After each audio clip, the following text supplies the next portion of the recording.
In Somalia, USAID is supporting UNICEF and local partners to provide vital education opportunities to the most vulnerable and marginalized children in the country. Thanks to the generosity of the American people who fund the Alternative Basic Education Program, many children are able to go to school now and learn. This program is tailored to the specific needs of displaced or pastoralist children. For example, temporary learning spaces are set up in IDP camps like this one.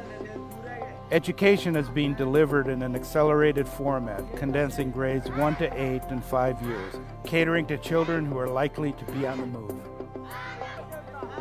Without programs like this, many Somali children would not be able to learn and thrive in a safe environment. Providing education to children in fragile settings is critical to their future and the future of the country.